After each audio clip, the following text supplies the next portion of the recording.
নমস্কার বন্ধুরা, আপনাদের কি মেডিকেল এক্সপেন্সেস বাড়ছে? বাড়িতে টাকা রাখতেই পারছেন না, রোগের জন্য খরচ হয়ে যাচ্ছে? তাহলে এই ভিডিওটি আপনাদের জন্য। কারণ আমাদের বাস্তুতে অনেক ত্রুটি থাকলে অনেক সময় রোগ ধরাই পড়ে না, এবং ঠিকঠাক রোগ যদি ডায়াগনোস না হয় তাহলে কিন্তু বিভিন্ন ভুলভাল ডায়াগনোসিসের ফলে অনেক খরচা বেড়েই যায়। তাই এই ভিডিওটি মন দিয়ে দেখবেন। এতে বলা হবে বাস্তুতে কি কি ত্রুটি থাকলে আমাদের মেডিকেল এক্সপেন্সেস বাড়ে এবং তার থেকে বাঁচার উপায় কী। তো আসা যাক আজকের আলোচনায়। আমি দেখেছি অনেক ক্ষেত্রে বাড়িতে অনেক ডাক্তারকে দেখানোর পরও রোগ সারতে চায় না, মেডিকেল এক্সপেন্সেস বেড়েই যায়। কিন্তু আমরা আসল যে কারণটা সেটাই খুঁজে পাই না, একটার পর একটা ডাক্তার বদলাচ্ছি কিন্তু তারা কেউই রোগটাকে ঠিকঠাক ডায়াগনোস করতে পারছে না।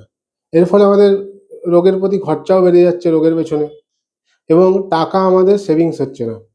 এক্ষেত্রে আমি দেখেছি বাড়ির উত্তর পূর্ব দিক এবং উত্তর আর উত্তর পূর্বের মধ্যিখানে নর্থ অফ নর্থ ইস্ট খুব মাত্রায় দায়ী। এই দুটো zone, north of north east এবং নর্থ ইস্ট। এই নর্থ অফ নর্থ ইস্টে ভুজঙ্গ বলে একটি দেবতা থাকে, ভুজঙ্গ। এই ভুজঙ্গের কাজ হলো রোগটাকে কিওর করা। কিন্তু এই নর্থ অফ নর্থ ইস্টে যদি কোনোভাবে কিচেন চলে আসে, বাথরুম চলে আসে, বা কোনো লাল রং চলে এলো, বা ভারী কোনো জিনিস চলে এলো, সিঁড়ি, তাহলে কিন্তু দেখেছি এই বাড়িতে রোগের পেছনে খরচ হয়েই যায়, রোগ সারতেই চায় না, বিভিন্ন রোগ হয়। মানে একটা রোগ সারলো তার একটা রোগ, একটা রোগ সারছে তার একটা রোগ এসে হাজির হচ্ছে। এবং নর্থ ইস্টে যদি বাথরুম থাকে সেক্ষেত্রে বিভিন্ন ধরনের রোগ আসে। নর্থ ইস্টে যদি বাথরুম থাকে সেক্ষেত্রে কিন্তু বাড়িতে রোগ ছাড়তেই চায় না, মেডিকেল এক্সপেন্সেস বেড়েই যায়।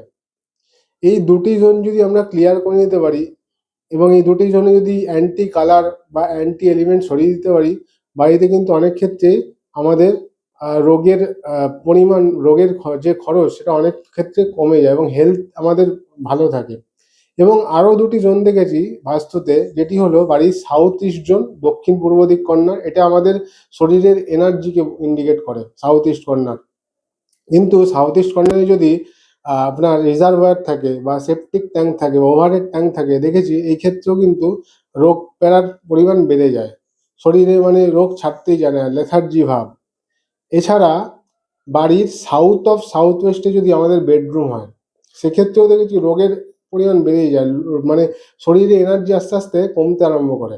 যেহেতু এটা ডিসপোজালের জায়গা, সাউথ অফ সাউথ ওয়েস্ট, আমি দেখেছি এখানে যদি কারো বেডরুম হয়, পুরো ফ্যামিলি আস্তে আস্তে এদের আপনার মেন্টাল একটা ডিসব্যালেন্স আসে, এবং আপনার শরীরের এনার্জি আস্তে আস্তে কমতে থাকে, লেথার্জি ভাব প্রচুর পরিমাণ চলে আসে। এটা নেগেটিভ শনির জোন।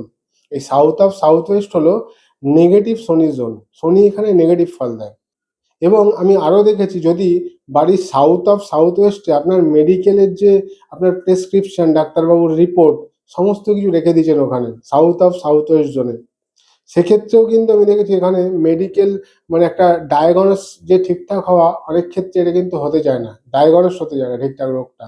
ভুলভাল ডাক্তারের কাছে যাওয়া, ডাক্তারবাবু ঠিকঠাক ভাবে ডায়াগনোসই করতে পারলো না, একটার পর একটা ডাক্তার বদলাচ্ছেন কিন্তু রোগটা ঠিক ধরা পড়ছে না। যদি বাড়ি সাউথ অফ সাউথ ওয়েস্টে, দক্ষিণ দক্ষিণ পশ্চিম কর্নার, এটাকে আমাদের আপনার ডিসপোজাল জোন বলা হয়, এক্সপেন্ডিচারের জোন বলা হয়, সেখানে যদি আমাদের যে মেডিকেল রিপোর্ট, প্রেসক্রিপশন, ওষুধ রেখে দিয়েছি, ওষুধ রাখলে এখানে দেখেছি ওষুধ ঠিকঠাক কাজ করে না।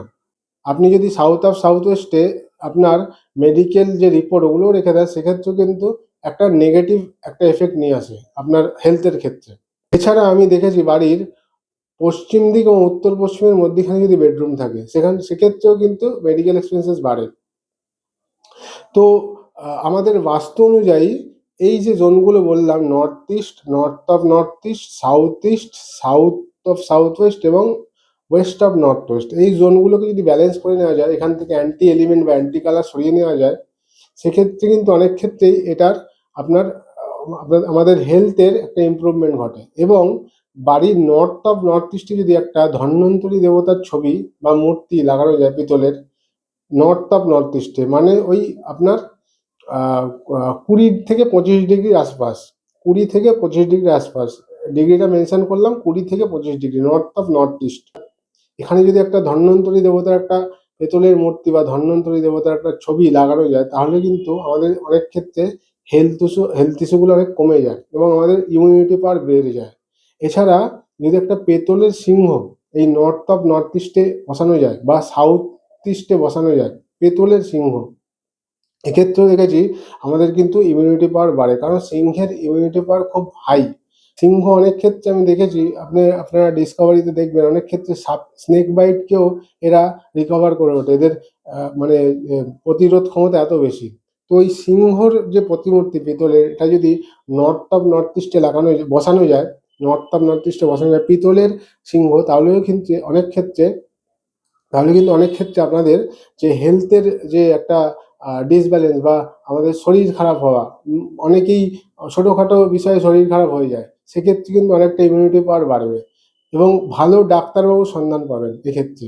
এবং জন্মছকে যদি আপনি আপনার ফিফথ হাউসে যে প্ল্যানেটটি বসে আছে সেই ডাক্তার অনুযায়ী আপনি যদি দেখান, মানে ধরুন ফিফথ হাউসে আপনার চন্দ্র বসে, তাহলে হোমিওপ্যাথিকে দেখাবেন। ফিফথ হাউসে ধরুন আপনার জুপিটার বসে, তাহলে অ্যালোপ্যাথিকে দেখাবেন। সেরকমভাবে ফিফথ হাউসে কোন প্ল্যানেটটি বসে আছে এই ফিফথ হাউসের প্ল্যানেটটি দেখে যদি কোনো ডাক্তারের কাছে যান, সেই ডাক্তারের থেকে কিন্তু আপনি সবথেকে বেস্ট ট্রিটমেন্টটা পাবেন। তো আশা করি এই ভিডিওটি ইনফরমেটিভ লাগবে, ভালো লাগলে লাইক করবেন, শেয়ার করবেন, আমার ইউটিউব চ্যানেলটি অবশ্যই সাবস্ক্রাইব করবেন, একটি লাইক দেবেন এবং নোটিফিকেশন বাটনটি প্রেস করতে ভুলবেন না। আজকের মতো নমস্কার।